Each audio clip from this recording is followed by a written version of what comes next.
Prendre sans permission, diminuer, détruire, enlever, supprimer, tout ça, ce sont des synonymes, ça dit presque la même chose. Alors le voleur ici, dont on parle dans Jean 10, c'est Jésus qui le dit, il s'agit de Satan. Parce qu'il y a la suite dans ça, il dit, mais moi je viens, je suis le bon berger, je viens pour donner la vie. Et une vie en abondance. C'est qu'il y a celui qui détruit. Et nous avons commencé ceci par dire, Satan était l'un parmi les anges qui étaient autour de Dieu. Et Satan, quand il s'est mesuré à Dieu, il était devenu orgueilleux. Nous avons vu beaucoup de versets 3-4. Nous avons vu une portion de versets qui nous montre que Satan a été chassé de près de Dieu. Il a été précipité. Et quand il était chassé, on a vu par exemple dans Ézéchiel 28, de 13 à 19, on a vu dans Ésaïe 14, de 12 à 15, en tout cas Apocalypse 12, on en a vu de 7 à 9, que Satan a été chassé. Et quand il était chassé, il n'est pas tombé quelque part, il est tombé sur la terre. Amen. Et quand il est tombé sur la terre, il commence à imiter ce que Dieu fait. Il copie et il joue un jeu pour attraper les gens. Parce qu'il connaît que les buts de Dieu, les buts pour lesquels Jésus est allé à la croix, c'est pour sauver l'humanité. Maintenant, lui, comme il a été chassé dans sa colère, il va aller aussi pour détruire celui que Dieu veut sauver. Est-ce que nous sommes ensemble? Amen. Ça devient comme deux pouvoirs.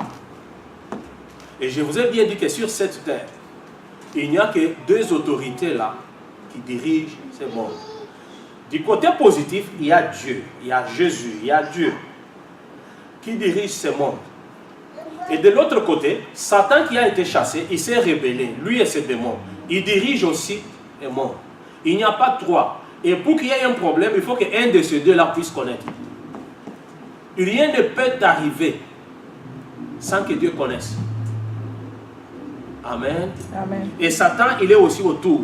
Il gagne aussi que les choses, de mauvaises choses arrivent aux gens. Il connaît aussi ce qui arrive à ces gens-là. Qu'on ne vous trompe pas, ça sont des choses vraies. Et puis, nous avons dit ceci. Dieu, en créant toute personne, il a mis en lui des trésors. C'est ainsi qu'il a dit même à Jérémie que je te connaissais avant que tu sois né. Dieu connaît. Quand il a créé telle personne, il a mis des trésors dans la personne. Il a caché des trésors. Que quand tu regardes comme ça, toi tu ne peux rien voir. Quand un enfant naît, on ne connaît rien. Nous avons nos petits-enfants qui sont là, on ne connaît rien. Mais Dieu a mis quelque chose en eux. Il a mis quelque chose dans chacun de nous ici. Et quand Jésus dit que les voleurs ne viennent que pour voler, il vient voler ce que Dieu a mis. Je vous ai dit, les voleurs ne viennent pas voler de poules ni de chèvres. Ils te volent toi. Les voleurs ne viennent pas voler dans les magasins. Ils viennent voler ce que Dieu a mis en toi. Est-ce que nous sommes ensemble? Amen. Dieu a mis quelque chose. On va réveiller tous ceux qui dorment. Ce n'est pas le temps de dormir. Alors, Dieu a mis quelque chose dans tout un chacun de nous. Avant que tu viennes, il a donné une mission. Il a mis. Et parmi tant de choses qu'il a mis, on peut parler même de ses vertus qui sont dans Galates 5, 22. La joie, la paix. Parce que Dieu aime que tu sois dans la paix. Il aime que tu sois dans la joie. Il aime que tu sois doux. Toutes ces choses-là, Dieu a mis, il a caché ces choses. Et ce sont des trésors. À travers ces trésors, quelqu'un peut bien vivre sur cette terre. Dieu a tout préparé. Mais Satan, quand il vient dérober, il vient détruire, il vient changer. C'est comme chaque personne qui naît, qui est créée, Dieu lui a donné, et Dieu a mis des données en lui, des données qui t'appartiennent. Parce que nous sommes ensemble. Il y a des données pour espérance. Des données 1, 2, 3. Il fera ça, il fera ça, il fera ça. Il y a des données pour Nadège, comme ça. Dieu a tout mis. Quelqu'un le regarde comme ça, il ne peut pas voir. Mais parce que ce sont des choses spirituelles. Le monde, tout ce que nous faisons ici, nous subissons ce qui a commencé dans le monde spirituel. Je vous dis vrai. Ça, c'est seulement l'accomplissement. Nous subissons. Mais les vraies choses se sont déjà passées dans le monde spirituel. La vie que tu vis ici a été décidée, soit par Dieu, soit par autre pouvoir dans ce monde. Après, toi, tu subis. Nous avons prouvé cela avec beaucoup d'exemples. En d'autres termes, on peut parler de l'étoile d'une personne. Et cette étoile englobe tous ces trésors, tous les biens que Dieu a mis dans quelqu'un. C'est ainsi que les mages, dans les livres, nous l'avons d'ailleurs vu, quand les mages sont venus, ils disent que nous avons vu l'étoile de cet enfant depuis chez nous là où nous étions et nous sommes venus adorer. Et ce que nous avons vu, il y a un roi qui est né ici. Comment ils ont su? Ils ont exploité cela. Il y a maintenant des gens dans le monde spirituel, ils peuvent voir et comprendre. Du côté de Dieu, il y a des gens qui peuvent voir et comprendre que Dieu a mis quelque chose à faire. Je peux te dire que mon frère, Dieu a mis ça. Ma soeur, Dieu a mis ça. Du côté de Satan aussi, il y en a qui peuvent voir. Amen. Amen. Et c'est comme ça que nous fonctionnons dans ce monde. Mais ceux qui vivront éternellement, ce sont ceux-là qui sont du côté de Dieu. Ils vivront éternellement dans la paix et dans la joie. Les autres aussi, ils seront là éternellement dans le feu, dans le tourment. Ce n'est pas un feu qui brûle, qui te tue ou tu meurs. Tu ne meurs pas, mais tu souffres éternellement. Tu sens les douleurs. Alors, nous avons dit aussi ceci. Satan, il vient voler ces trésors-là que Dieu a mis en toi. Il les détruit pour te laisser vide. Et dès que tu deviens vide, tu commences à t'agiter. Tu n'as plus de paix. Et là, tu deviens une proie. Il va te prendre facilement. Tu ne sais plus quoi faire. Tu abandonnes l'église. Tu commences à aller consulter des féticheurs. Par-ci, par-là. Tu consultes n'importe qui. Là, Satan est à côté de toi. Mais c'est lui qui a commencé par dérailler, par prendre les données que Dieu a mis en toi. Est-ce que nous sommes ensemble? Amen. Dieu peut t'avoir donné un esprit de mort, de vie par exemple, excusez-moi, l'esprit de vie, tu vivras longtemps, tu feras de bonnes choses. Satan, il vient, il prend cet esprit de vie, il change avec l'esprit de mort. Quand on parle de l'esprit de mort, vous devez comprendre, la mort existe pour tout le monde. On parle de l'esprit de mort, c'est quand Satan vient mettre la mort avant la date que Dieu avait prévue. C'est ainsi qu'on parle de l'esprit de mort. Il est là, il vient, il vole, il détruit. Et Satan est capable de détruire même dans des églises. Il ne détruit même pas seulement dehors, il détruit partout. Et nous avons montré l'exemple dans Josué 14, de 5 à 14, que Caleb avait une promesse de la part de Josué, mais sa promesse traînait depuis 40 ans. Et quand Caleb s'est levé pour réclamer, il avait 85 ans. Il dit non, comme je vis, j'ai le droit de prendre ma promesse. Donnez-moi le pays que Dieu avait promis de me donner. Et Josué a prié pour lui, lui a donné la possession de ce pays. Caleb est allé, il a combattu pour prendre un point. Et là, j'ai conclu pour dire, ce n'est pas tard. Tu peux toujours te lever pour récupérer ce que Satan a volé. Caleb a réclamé. C'est pour dire qu'il y a la part de Dieu, il y a aussi la part de l'homme. Dieu t'a promis, mais il faut que tu te lèves. Il faut que tu combattes. Ce n'est pas seulement parce que Dieu a promis, ça va tomber du ciel. Non. Je te donne, mais lève-toi et bats-toi pour prendre cela. Et les chrétiens doivent comprendre cela, qu'il faut se lever et combattre pour prendre sa bénédiction ou son héritage. Caleb s'est levé. Josué promis. Mais comme il n'a pas pris, il dit non, donnez-moi ma part. 45 ans après, et on l'a prié pour lui, il a récupéré sa part. Nous avons dit aussi ceci, on a vu dans Actes des Apôtres 19, de 13 à 17, nous avons vu l'histoire de 7 fils de Séba. C'était les fils d'un sacrificateur, quelqu'un qui offrait des sacrifices dans les temples. Mais ces 7 fils sont allés chasser les démons sur quelqu'un qui était possédé. Mais en chassant les démons ont parlé dans cette personne pour dire, et ils ont dit, nous chassons les esprits qui sont en vous au nom de Jésus qui prêche Paul. Et dans cette phrase, je vous ai dit qu'il n'y avait rien de mensonge. Paul prêchait Jésus et ils viennent chasser les démons au nom de Jésus que prêche Paul, ce qui était normal, mais les démons ont refusé. Ils ont dit, nous connaissons Paul, nous connaissons Jésus, mais vous, nous ne vous connaissons pas. Amen. Amen. Là, je vous ai dit, dans le monde spirituel, il faut combattre, il faut saisir Christ.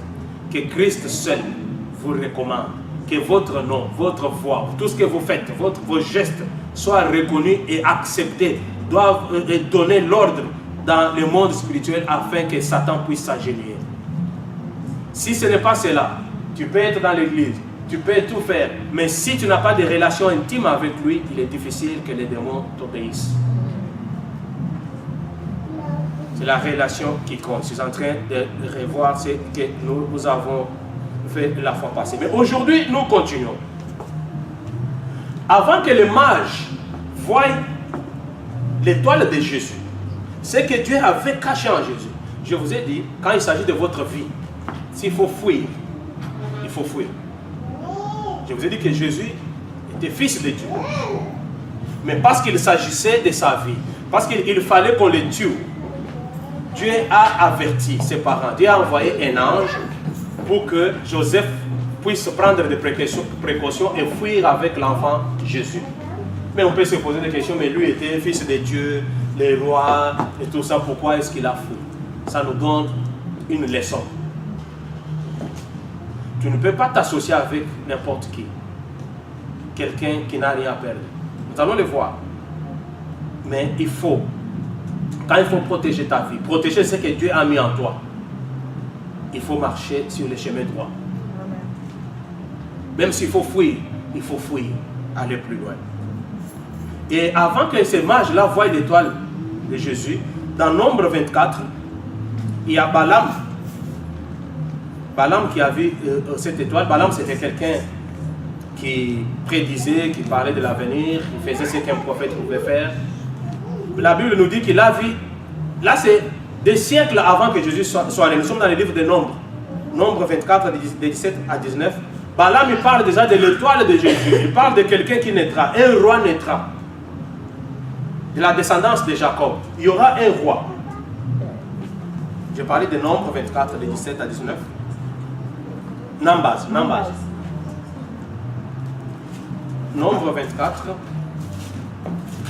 de 17 à 19. Je vais lire. La Bible dit ceci. Je vois, mais non maintenant. Là, c'est Balaam qui dit. Il regarde dans ses visions. Il dit qu'il voit une étoile, mais pas maintenant. Je les contemple, mais non de près. Un astre sort de Jacob. Là, il parlait de Jésus. L'astre, c'est l'étoile. L'astre, une étoile qui sort de Jacob. Un sceptre s'élève d'Israël. Il perce des flancs de Moab. Et il abat tous les enfants de Seth. Ici, il est en train de parler de Jésus qui devrait naître. Beaucoup d'années avant. C'est-à-dire, il y a des gens qui peuvent voir. Ce sont des gens qui sont dans l'esprit, ils peuvent voir ce que tel peut devenir. Amen. Amen. Mais si tu es avec Dieu, il peut cacher ce que tu es, pour que l'ennemi ne le voie pas. Parce que nous sommes ensemble. Amen. Dieu, il peut le cacher. L'ennemi peut le voir, mais il ne peut pas toucher à cela. Pourquoi? Parce que tu es entouré.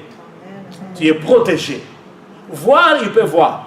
Dieu peut même te couvrir, il ne voit pas. Tout comme il peut voir, mais ne pas toucher. Les gens du côté de Dieu aussi, ils voient. Est-ce que vous m'entendez bien? Le monde dans lequel nous vivons ici, vous devez être très attentif, tirer beaucoup d'attention, parce que c'est un monde très compliqué. Il y a des choses que nous voyons et des choses que nous ne voyons pas. Ce n'est pas parce que nous ne voyons pas les microbes que les microbes n'existent pas. Alors, il y a des gens en qui Dieu a mis ce trésor-là, qu'on appelle communément étoile. Ces gens-là, à cause de ce que Dieu a mis en eux, ils ont gagné ce monde. Ils ont gagné. Pourquoi? Parce que Dieu a mis pour que tu vives bien sur cette terre. Maintenant, Satan, il voit, il vole cela. Dieu peut mettre quelque chose dans un enfant. Dieu il connaît que cet enfant, quand il va grandir, il sera quelqu'un sur cette terre. Il accomplira de grandes tâches. Il sera un dirigeant. Il sera mon serviteur. Il sera ceci. Et quand Satan il voit cela, il combat dès le début pour que la personne, l'enfant ne puisse pas arriver à la promesse, ne puisse pas arriver à ce que Dieu a mis. Des fois, Dieu nous laisse la possibilité de prendre la protection de ce qu'il a mis en eux. Combien de gens ils ont perdu ce que Dieu a mis en eux? Combien? Dieu a mis quelque chose, mais beaucoup, parce qu'ils ont négligé, ils ont perdu ce que Dieu a mis en eux. Je vais prendre l'exemple que vous connaissez des gens de la Bible qui ont avancé à cause de ce que Dieu avait caché en eux dès leur naissance. Je peux prendre le cas d'Esther dans la Bible. Ah, nous avons deux Esther aujourd'hui. Je vais prendre le cas d'Esther dans la Bible. La petite Esther, quand je parle d'Esther, il faut toujours que tu tiennes attention, que tu comprennes d'où est venu ton nom, qu'est-ce qui s'est passé. Comme tu es encore enfant, là, il faut que tu grandisses avec ça. Je vais vous donner le cas de personnes en qui Dieu a mis quelque chose. Comme je dis dans chacun de vous ici. Dieu a déjà mis. Il a mis des enfants, il a mis l'avenir, il a mis ceci. Tout. Avant que tu naisses là, il prépare tout. Mais Satan, il vient, comme il connaît, il vient, il détruit. Imaginez, Dieu a trouvé son temple, les demeures de Dieu. C'est le corps de l'homme, la vie de l'homme. Satan aussi, il vient, il trouve aussi donc sa place à vivre dans le corps d'une personne. Et quand Dieu entre, Dieu commence à communiquer des fruits. Dieu donne de bonnes choses. Quand Dieu est dans la vie d'une personne, dans son corps, votre corps est le temple de Dieu. Dieu, il habite là. Et quand Dieu est dedans, il communique de bonnes choses. Vous voyez des fruits. Satan, quand il s'incarne aussi, il entre, il communique aussi. Amen. Amen. C'est ainsi que vous allez toujours voir une personne en qui Satan habite. Il donne aussi des fruits. La personne peut commencer à faire des choses. Et quand vous regardez, vous comprenez qu'il y a une possession. Il est habité. Il est possédé. Vous pouvez voir un maman qui trompe. Le mensonge impossible. Il trompe. Mais ce n'est pas la personne. C'est lui qui est en lui qui fait ces choses. Maman Mukolo Aïba, une grande personne qui ne se contrôle plus. Il fait des choses. Il peut déplacer des choses. Il peut tromper. Ce n'est pas la personne. C'est lui qui l'a occupé. De l'autre côté, quand Dieu aussi est dans la personne, vous allez voir des fruits. La personne devient calme, patiente, il conseille, il a la joie. Quand Satan entre, il enlève la joie, il enlève la paix. Donc c'est comme ça que ça marche. Dieu a trouvé le corps de l'homme, la place où habiter. Satan, il parle aussi, il trouve le corps de l'homme, la place où habiter. Il copie toujours. Dieu donne la vie éternelle, lui, il permet que la personne aille dans la mort éternelle. Vous comprenez? Alors, Esther, Dieu avait caché quelque chose en elle aussi, dès sa naissance. Physiquement, quand on regarde Esther, orpheline, étrangère, entre parenthèses, déportée, réfugiée, tout ce qui est négatif là, c'est ce qui l'accompagnait. Elle ne vivait pas dans le palace, non. Une orpheline. Et le problème tombe, on cherche maintenant quelle fille pourra devenir la femme du roi. Normalement, on devrait aller chercher la femme chez le premier ministre, chez le gouverneur. Ce sont ces enfants-là, des dignitaires qui entourent le roi. C'est là où on devrait aller chercher. On part dans les pays, on cherche partout. Mais ce que Dieu avait enfoui, ce que Dieu avait caché dans Esther, les trésors que Dieu avait cachés, c'était quoi? Dans Esther 2, on trouve les trésors que Dieu avait mis. Esther 2, verset 7, verset 10 et verset 15. La Bible dit qu'elle était belle de figure et belle de taille. Ça, c'est ce que Dieu avait mis dès sa naissance. Qu'est-ce que Dieu avait mis encore? Elle était calme et réservée et polie. Dans Esther 2, 10. Elle ne disait rien. Elle n'a pas révélé que nous sommes des déportés. Nous sommes des Juifs. Elle ne se plaignait pas. Elle était calme. Elle était polie. La Bible dit qu'elle respectait ce que Mardochée lui disait. Là, ce sont des trésors. Les données que Dieu a mis dans cet enfant. C'est pour cela que dans ce monde, il ne faut pas copier quelqu'un d'autre. Tu es spécial, tu es ce que tu es. Parce que ce que Dieu a mis en toi, il n'a pas mis dans quelqu'un d'autre. Tu es ce que tu es. Même, écoutez, Dieu il a mis des trésors, ce qu'on appelle étoiles là. Ce sont des bonnes choses que Dieu a mis en toi. C'est là pour que ça puisse t'épanouir, ça puisse s'ouvrir un jour, que tu vives une vie. Tu peux être géant, très long là. Les gens peuvent dire, oh mais lui, mais cette taille est si long comme ça. Dieu sait pourquoi. Un jour tu joueras même au basket et tu vas diriger, tu vas gagner. Un jour tu vas aider les autres avec ta taille, petite ou grande, n'importe comment. Dieu il sait. Amen. Un jour tu vas aider les gens de ta génération à cause de ce que Dieu a mis en toi. Amen. Et c'est cela que Satan prend. Et quand il prend, tu es perdu. Tu es perdu dans les données, parce que nous sommes ensemble. Amen. Esther, la Bible dit, Esther ne fit connaître ni son peuple, ni sa naissance, car Mardochée lui avait défendu. Elle était polie, elle respectait des règles. La politesse, ça fait partie aussi des trésors, hein, des bonnes choses que Dieu a mis. Et ça faisait partie de l'étoile qui était dans Esther. Elle était belle, des figures, belle de taille. Verset 15 dit, quand les filles, avant d'aller chez le roi, on les préparait dans une chambre.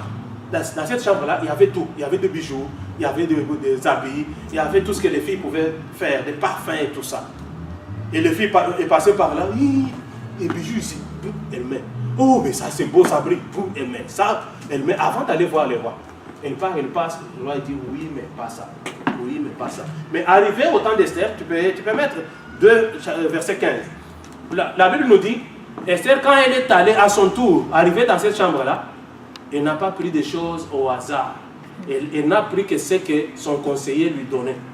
Il dit, tu peux prendre ça, elle prend. Prends ces bijoux-là, elle prend. Prends ça, elle prend.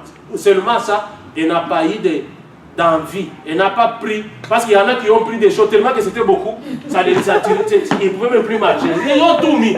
Oui, j'avais mis Marie-Ève qui avait porté ça, elle met. J'avais mis Marie-Jeanne qui avait mis, elle met. Non, Esther a mis seulement ce qu'on dit, ça tu prends. Lorsque son tour d'aller vers le roi fut arrivé, Esther, fille d'Abicaïl, oncle de Mardochée qu'il avait adopté pour fille, ne demandait que ce qu'il fit désigné par Hégai, eunuque du roi et gardien des femmes. Esther trouva grâce aux yeux de tous ceux qui la voyaient. Elle a respecté des consignes. C'était un des caractères. Ça fait partie de ce qui était dans son étoile. Parce que nous sommes ensemble. Amen. Dans ce monde, n'imitez pas. Ne prenez pas ce que l'autre fait.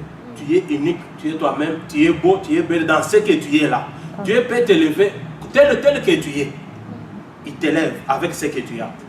Dieu ne va pas t'élever parce que tu as copié. Non. Mais même si tu as des courts doigts, des doigts petits et courts, Dieu sait pourquoi. Il va t'élever et tu vas aider les gens de ta génération avec ce que tu es là. Tout est important sur cette terre. Court, géant, moyen, gros, tout est important. Est-ce que je parle à quelqu'un? Amen. Je vais vous donner quelqu'un d'autre dans la Bible en qui Dieu a mis aussi quelque chose. C'était David. Nous sommes dans 1 Samuel, chapitre 17. David, là, il était né d'une famille, d'une grande famille, de grands garçons forts. Mais lui, il avait quelque chose que tout le monde n'avait pas, que ses frères n'avaient pas. Dieu avait mis en lui le courage. Il y a des gens en qui Satan a déjà volé le courage que Dieu avait mis. Il a toujours peur. Comment tu vas gagner la vie? Tu as peur de tout. Ça fait partie des choses que Dieu met. Il y a des gens qui ont gagné la vie parce qu'ils sont courageux. Tu vas trouver des gens, ils ont des grands diplômes, ils ne peuvent même pas travailler parce qu'ils ont toujours peur. Ils ne peuvent même pas aller se présenter pour l'interview, il a toujours peur. Mais il a les diplômes et il a peur. Mais David était courageux. Ça fait partie de son étoile. Quand on parle de l'étoile, là, ne voyez pas la magie, non. C'est que Dieu a mis en toi pour t'épanouir un jour. Toute personne que vous voyez, tous les enfants là, Dieu a mis quelque chose. Maintenant, Satan, il vient pour voler, il vole.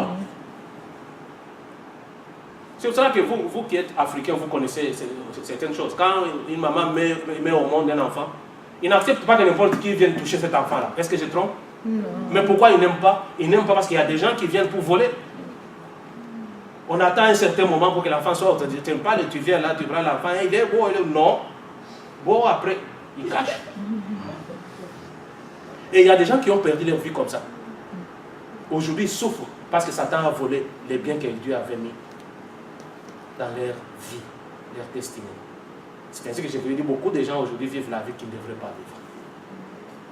David, Dieu a mis en lui le courage. Qu'est-ce qui s'est passé avec lui?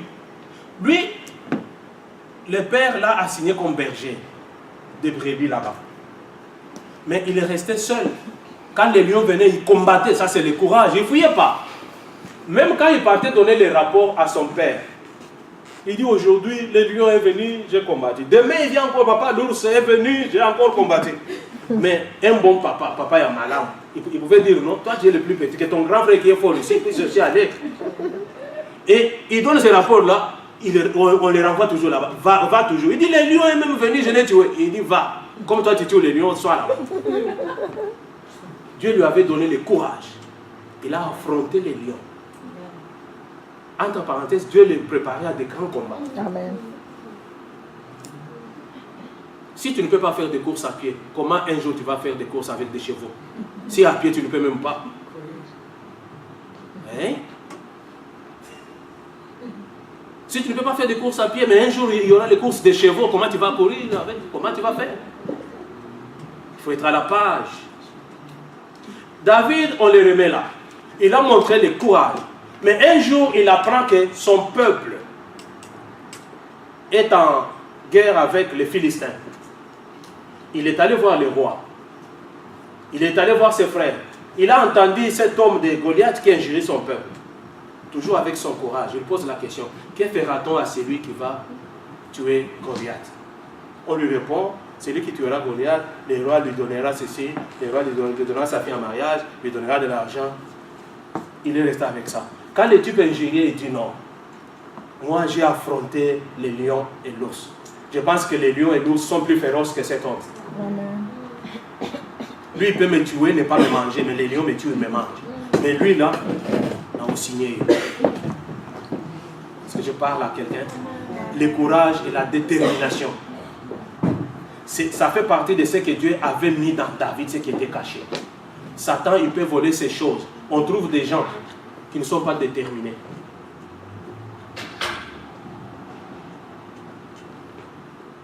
J'ai causé avec une soeur il y a quelques temps passé. Elle me dit, pasteur, mon mari que tu vois, lui, il n'est pas courageux. Toutes les choses que tu vois là, c'est moi. Si je ne parle pas, ça n'avance pas. Il y a des gens comme ça. Il dit, non, c'est moi, je fais, je pousse. Quand nous commençons, il peut commencer à faire, il laisse. Il faut que moi, je fasse quelque chose.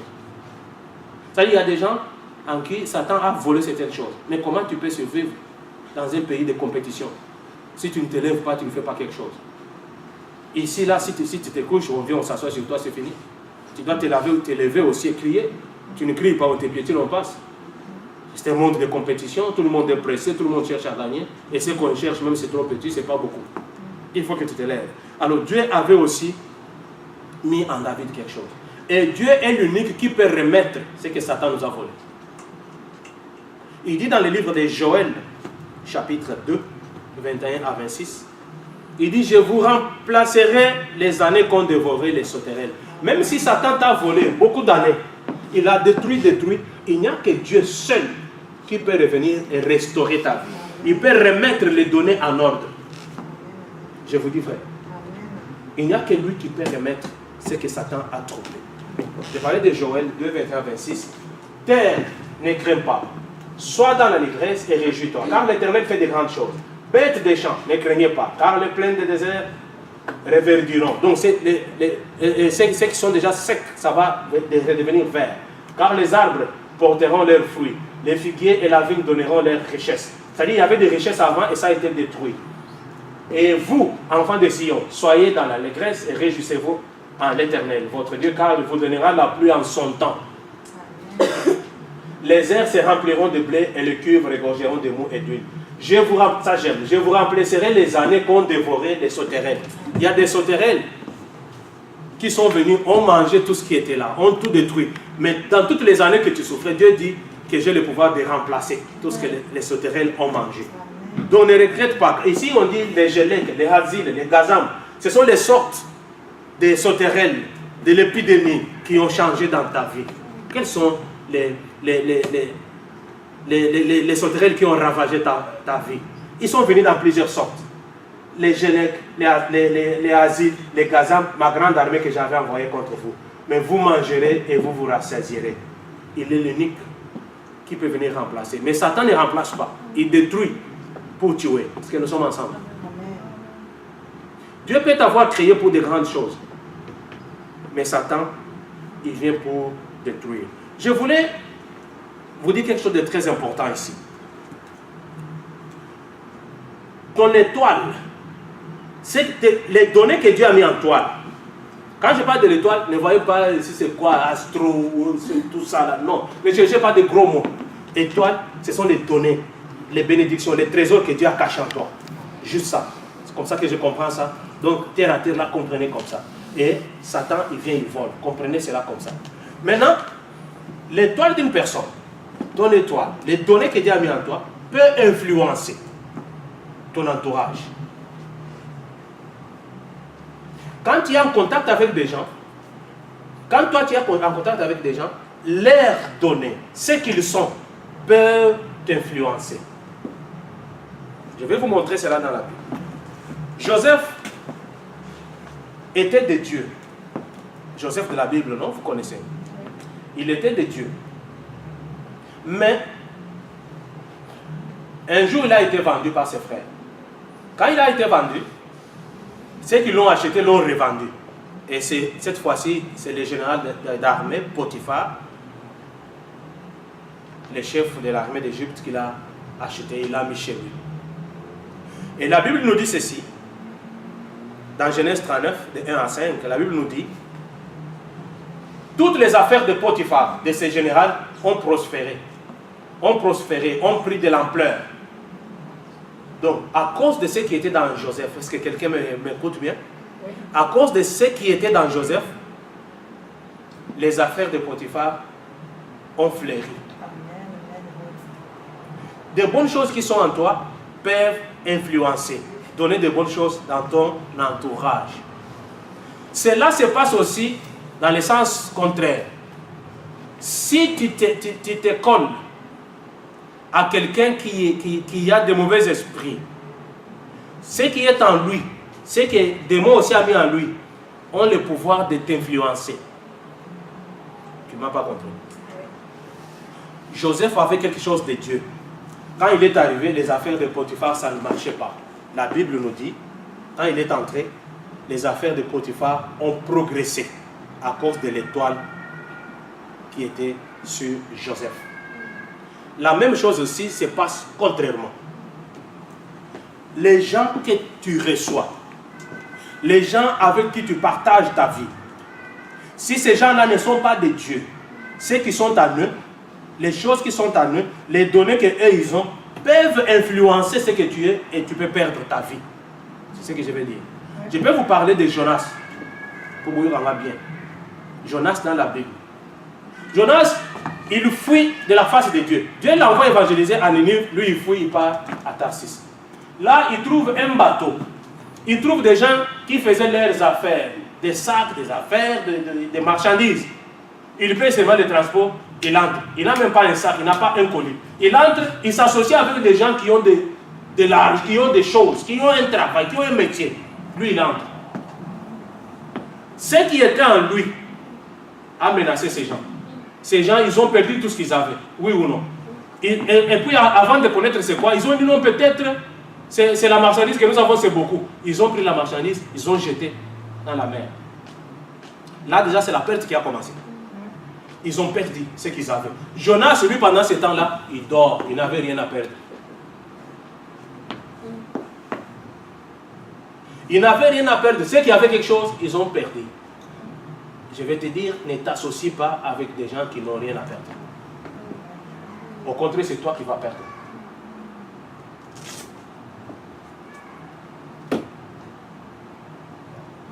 Les gens ici, ils ont jeté.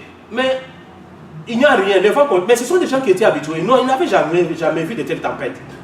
Ils ont dit non, tirons au sort. Il y a quelqu'un qui nous attire le malheur ici. Qu'est-ce qui ne marche pas? Ils commencent à marcher pour voir.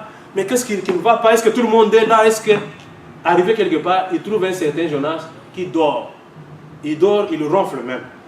Oh. Le monsieur, il s'arrête, il le secoue un peu, il dit, mais dis-nous, qui es-tu? Et tu vas où?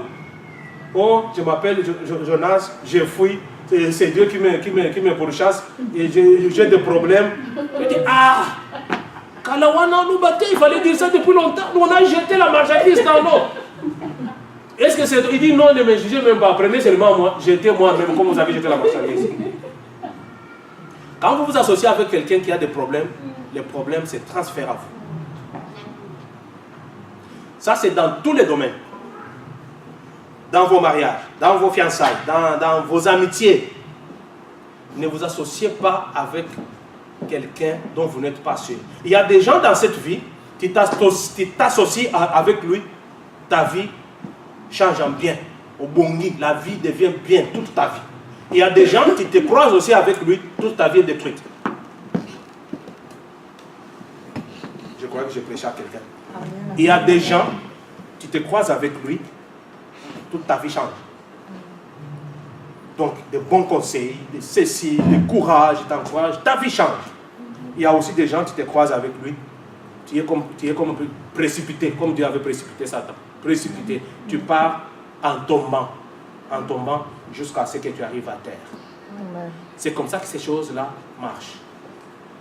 Quand tu trouves quelqu'un, il faut toujours, quelqu'un qui s'attache à toi, pour le travail, oui, mais quelqu'un qui est souvent avec toi, il faut connaître, est-ce qu'il connaît Dieu, il connaît Christ. Il faut toujours se poser ces questions. Il faut se poser ces questions, c'est très important. Que ça soit, même quelqu'un que vous engagez dans votre entreprise. Il faut toujours connaître, il est qui, il connaît. En fait, là, je parle de votre entreprise privée, il faut connaître, pas l'entreprise de l'État ou quoi, on engage tout le monde, mais ton entreprise, tes affaires privées. Tu veux quelqu'un qui veut t'aider dans ce que tu fais. Il faut connaître, il est qui, il fait quoi, il faut sonder, connaître la personne. Sinon, ça peut être quelqu'un qui va toujours te faire tomber. Tout ce que tu fais, ça n'avance pas. Tu pars, tu achètes, tu viens, tu lui donnes pour gérer. Ça tombe toujours. Pourquoi? Parce qu'il a ses propres problèmes qui les suit et puis ces problèmes-là vont t'atteindre toi.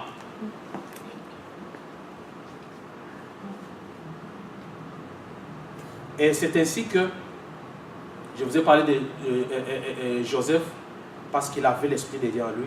Il a progressé. Potiphar.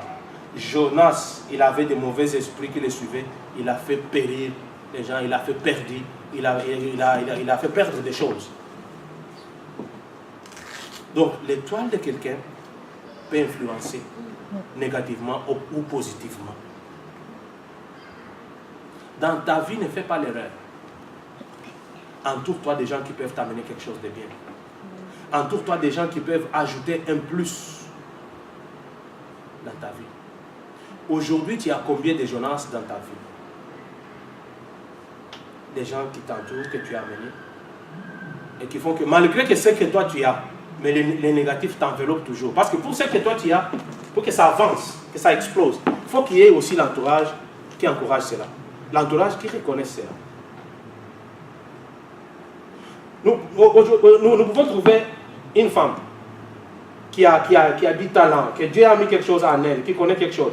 Mais si elle est entourée d'un mari qui l'étouffe, elle n'a même pas d'espace pour sortir ce qu'elle a, ce que Dieu a mis. C'est très difficile que cette femme puisse, pour qu'elle puisse s'épanouir. Parce qu'elle est étouffée. Quand elle veut se lever, tu es femme, qu'est-ce que tu peux dire? Piétiner. Quand elle veut faire ce qu'elle veut, non, mais tu ne peux pas parler ici. C'est difficile.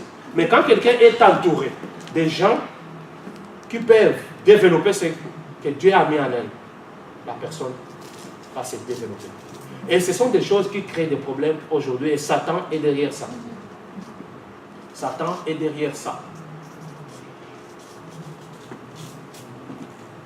Ceux qui ne sont pas encore mariés, ceux qui sont en route pour se marier, ceux qui veulent, il faut toujours tenir compte de ces choses-là. Parler de Christ avant. Est-ce que vous connaissez ces choses, tout ça? Il faut toujours les parler avant. Parce que dans les mariages, quand quelqu'un est déjà là, c'est pas facile que tu puisses lui dire de croire là. Ça arrive, Dieu est capable. Mais ce sont des cas rares. Vous voyez toujours quelqu'un là, quand il est déjà entré, il est déjà chef, c'est fini, c'est fini. Mais il faut toujours connaître ça avant, parler de ça, évangéliser avant. Dieu peut toujours faire quelque chose. Pour éviter que les mariages ne deviennent un terrain d'évangélisation. C'est avant qu'on évangélise.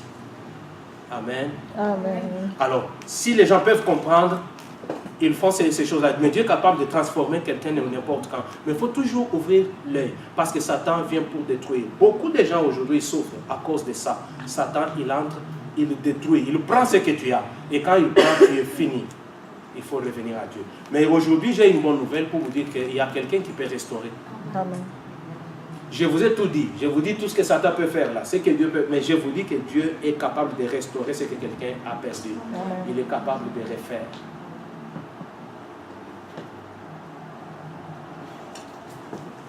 Je vous ai dit que Satan entre et commence à conduire la personne. Il y a des gens qui sont conduits par Satan. Vous allez le voir par les œuvres. Dieu aussi, quand il conduit, vous allez le voir. Vous allez voir quelqu'un changer directement. Quelqu'un qui était calme, il devient pensif, il ne s'occupe plus de lui et tout ça. Mais dans ce monde, on parlera, non, c'est la psychologie, tout ça, non. Mais quelque part, il y a des choses spirituelles qui sont entrées. Et ce n'est plus la personne. On lui dit, on ne fait pas comme ça, on marche comme ça. Il comprend. Mais quand ça vient, il fait ce qu'on a refusé là. Ce n'est pas la personne. Ce n'est pas la personne. Il y a quelqu'un qui conduit. C'est ainsi que quand Christ entre en toi, c'est ainsi que Paul dit, ce n'est plus moi qui vis, c'est Christ qui vit. Quand Christ vit en toi, c'est lui qui va te conduire. Mais quand autre chose vient en toi, c'est autre chose qui va te conduire. Entre parenthèses, je parlais d'une femme. Esther était belle, tout ça. La beauté, la propriété d'une femme, c'est pas sur le corps. La propriété d'une femme commence dans sa chambre. Est-ce qu'il y a des mamans ici? Hein? Amen. Oui. La propriété d'une femme commence dans sa chambre, pas sur le corps. Sur le corps, ça peut tromper. Au sommet, au là, c'est fini. Ça commence dans la chambre, là où tu dors. Tout commence par là. Un pyjama propre, tu fais passer, tu t'habilles, tu dors calmement. Nous, toi, les pyjamas peuvent mettre. Les habits blancs n'aiment pas. Oh, ils n'aiment pas pourquoi. Hein? Oh. Portez les habits blancs, dormez avec. Repassez même. Repassez même, dormez avec même les habits blancs. Vous c'est bien. Oh non, je n'aime pas les blancs. Tu n'aimes pas pourquoi? Hein? Oh.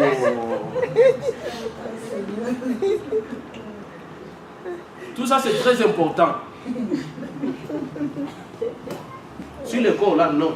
Ça commence dans la chambre. Non, la chambre, c'est pour moi. Il n'y a personne qui va entrer. La cuillère sur le lit.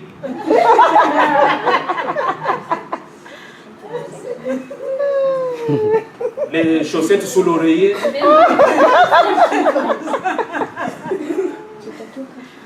Tous les souliers, depuis qu'on les a portés pendant l'été, c'est ouvert là dans la chambre. Chaque dimanche, je suis chrétien. Non. Non, le christianisme parle aussi de la propreté. Amen. Oui, Christ était propre, non? Amen. T'es imabé? Non. Oh. La propriété d'une femme, ce n'est pas sur le corps. Le corps, ça vient après. Le corps, ça doit commencer là.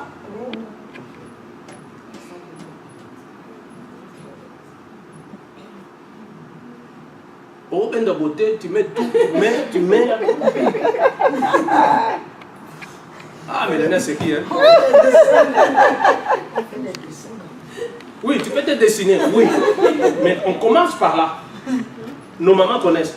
Dans leur temps, tout était organisé comme ça. Mais aujourd'hui, comme il y a des artificiels là, donc c'est la peinture qu'on met vite vite. On met la peinture, on fait... Non.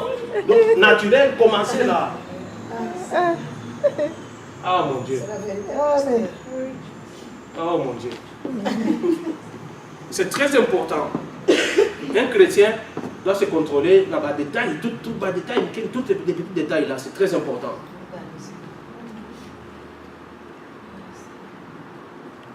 Je n'aime pas d'aller prier, tu m'appelles chez toi pour venir prier. Bon, il y a des insectes là qui sont entrés dans ma maison ici, c'est les démons. Non, ce ne sont pas des démons, c'est la saleté. Oui, les insectes là, les bintiers, quoi, chez moi, on les appelle comme ça, les insectes là. Je ne viens pas prier pour les insectes là. Va nettoyer là, c'est la saleté. Je vais prier du matin au soir, ça ne mourra pas. Ça ne mourra pas. Je vais les chasser au nom de Jésus, ils ne partiront pas. Mais d'autres, ça peut venir chez les voisins. Ah, mais si chez toi là c'est propre là, les insectes même vont connaître non pas ici, ils vont sauter. Ah, mais oui. Mais si ça vient chez les voisins, chez toi c'est ça. Vous ne trouvez pas que c'est ça, trouver un bon terrain. Oh, parce que les chrétiens nous appellent aussi pour prier pour n'importe quoi, même pour les insectes là. Non. Nettoyer seulement les premiers films. Pas de prière pour ça. Amen. Amen. Et je vous ai dit, je vais finir tantôt. C'était dans l'entre-parenthèse que je vous disais. Vous êtes mes enfants, je dois vous dire ce qui est bien. Mais heureusement ici que tout le monde est propre, ça je sais. Ouais. Mais je dis seulement parce que j'enseigne. Chez nous, il n'y a pas ça. Non, chez nous, il n'y a pas des insectes quand même là. Il n'y en a pas quand même là. Mais croyez en Christ, comme vous êtes là. Vous avez des problèmes, croyez en Christ. L'homme de Dieu, il peut vous aider, mais il ne deviendra jamais Dieu. Aujourd'hui, les fidèles ont fait des pasteurs de Dieu. Moi là, même si vous êtes mort, je viens, je vous ressuscite. Ne me faites pas de Dieu, pardon. Ne me faites pas à Dieu. Je suis moi, simple aussi. Je sers seulement celui-là, je cherche aussi ma vie. Amen. Ne me faites pas un Dieu. Quand vous voyez quelqu'un, il commence à se faire Dieu, il est proche de sa chute. Beaucoup se font passer pour Dieu aujourd'hui. Vous savez, Dieu est compliqué. Dieu ne peut pas donner sa gloire, ne peut pas partager sa gloire avec une personne. Jamais. Il peut te donner, tu fais quelque chose, mais il reste toujours Dieu. Ma femme est témoin. Il y a un frère qui priait dans notre église, je ne cite pas son nom. Maintenant, il est dans une autre province, il est parti. Le frère, il a fait l'insomnie impossible. Si tu vois le frère, les yeux sont devenus gros comme ça, rouges. Le frère, il ne dort pas. Il étudie des gros livres, là, des gros syllabus. Il ne dort pas. Donc, les yeux, c'est comme ça, tous les jours, 24 heures, les yeux ouverts. Ça ne ferme pas. Finalement, il m'a trouvé dit, parce que si vous me laissez là, moi, je vais mourir. Je vois seulement qu'il y a des choses ici. En tout cas, il y a des choses à mon entourage. Ça ne marche pas. J'ai dit quoi? Il dit, pasteur, je ne dors pas. Ça fait beaucoup de jours. J'ai dit, ah bon? Alors, il dit, priez pour moi. Il avait sa foi. Et quand il me parle, il pleure. Des fois, nous voyons des choses que vous ne voyez pas. Tu as déjà vu quelqu'un qui te parle de son problème? Il commence à pleurer et toi-même, tu pleures aussi parce que tu ne sais pas quoi lui dire. La personne, il pleure. Maintenant, je lui dis, nous allons prier. Et c'était, moi, je quitte à mon travail aussi, fatigué, en tout cas fatigué, des stress. Directement, je pars à l'université, là où les frères étaient. Je l'appelle comme là où ils se sont nombreux. Je ne peux pas aller prier avec quelqu'un comme ça. Il y a des gens qui croient à d'autres choses, tout ça. Il faut qu'il soit seul. Là, il descend dans mon auto, il entre, nous prions. Premier jour, deuxième jour, troisième jour. Bon, là, je lui dis que c'est fini. Mais pendant que lui me dit, les frères là, me dit, pasteur, l'insomnie, tout ça. Moi-même, j'ai fait l'insomnie qui a duré longtemps plus que lui. Et pendant qu'il me dit, là, moi, je ne dors pas. Bon, mais pendant qu'il me dit, là, moi, j'ai l'insomnie aussi. Il me dit, mais il pleut, pasteur, moi. Et quand j'ai dit, c'est depuis quand? Il me dit, c'est 3 semaines. J'ai dit, ah, si tu savais que moi j'en ai plus que ce que tu dis là. Ben là, c'est dans mon cœur. J'ai dit, parce que Jésus est là, c'est lui qui t'envoie. Il connaît que moi, j'ai ses problèmes. J'ai prié, c'est pas parti. Mais il t'envoie toi chez moi. Dieu, comment il doit faire des choses comme ça? Mais comme il t'a envoyé, je vais prier. Par sa parole, je vais le faire. Il entre dans mon auto, je prie, premier jour, deuxième, troisième jour. Et maintenant, il faut qu'il vienne dimanche. Avant dimanche, moi, je n'avais jamais causé avec sa femme. Or, le monsieur est guéri, il dort, il a appelé sa femme. Quand il m'appelle, cette fois-ci, il est avec sa femme au téléphone. La femme est contente, pasteur, vraiment, pasteur, tu viendras quand? Mais là, la femme qui n'est pas ici, il commence à me chercher là-bas. Lui est venu étudier, la femme est quelque part. Mais pasteur, quand est-ce que vous allez venir? Vraiment, Dieu a fait. Oh. Je dis, mais il a fait quoi? Non, mon mari commence à dormir. Je dis, ah bon? Dans mon cœur, je dis, mais moi là, c'est avant, il n'a pas encore fait, bon, j'attends mon tour. Je suis resté avec ça, jusqu'à ce que, là, Dieu voulait se montrer qu'il est Dieu. Amen. Moi, je ne suis qu'un rien. Jusqu'à ce qu'il y a un autre pasteur qui a quitté l'Europe, il est venu faire son séminaire à Montréal. Nous avons trouvé bon d'y aller aussi assister. En assistant, il priait pour les gens, je suis allé aussi pour qu'il prie pour nous. Et quand il a prié pour moi, la même nuit là, je suis allé dormir comme un bébé. J'ai dit, mais Dieu là, il est compliqué. Moi, à travers moi, il a guéri quelqu'un. Maintenant, pour me guérir, moi, il fallait que j'aille aussi voir quelqu'un. Vous comprenez ça? C'est pour dire qu'il ne peut pas donner la gloire à l'homme, toute sa gloire. Non, il est Dieu, il reste Dieu. Il l'a fait avec Paul, il l'a fait avec Pierre. Mais aujourd'hui, les gens, c'est eux-mêmes qui rendent les gens, ils deviennent comme des dieux. Les pasteurs deviennent comme des dieux. Non, ça c'est faux. Le pasteur, il a sa place, il reste là. Dieu reste toujours Dieu. Voilà pourquoi nous venons, nous prions pour vous, mais nous vous montrons Christ. Amen. C'est lui le bon berger, c'est lui qui est capable de tout faire. Amen. Nous autres là, il peut nous déplacer aujourd'hui. Il peut me tasser, prendre quelqu'un d'autre et le mettre. Amen. Il peut prendre un autre plus élevé que moi. C'est ainsi qu'il nous a donné des dons différents. Un autre il chante, un autre il guérit, un autre il prêche, un autre. Tous quand nous sommes ensemble, nous faisons quelque chose. C'est-à-dire quand je suis seul, je ne peux pas tout faire. Quand vous avez des problèmes, tournez-vous à Christ. Amen. Mais écoutez votre pasteur. Parce que souvent, Dieu parle aux hommes de Dieu. Dieu instruit aux hommes de Dieu certaines choses qu'il ne peut pas vous instruire. Des fois, il vous dit, vous ne comprenez pas, vous allez lui demander. Ça, c'est très important. Amen. Amen. Vous allez vous lever, nous allons prier.